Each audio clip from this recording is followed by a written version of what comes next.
முருகன் 2 கையில கொடுக்கிறவரோ 4 கையில கொடுக்கிறவரோ 6 கையில கொடுக்கிறவரோ கிடையாது. 12 கையில தரக்கூடியவர்.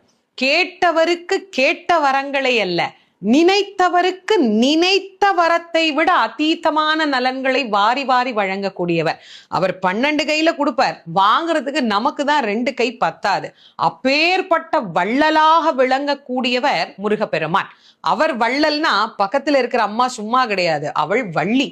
இவர் 1 கொடுத்தா அந்த அம்மா 2 கொடுங்கன்னு பாலாம். அப்படி கணவனும் மனைவியும் போட்டி போட்டுக்கிட்டு நமக்கு கொடுக்க தயாரா இருக்கிறாங்க.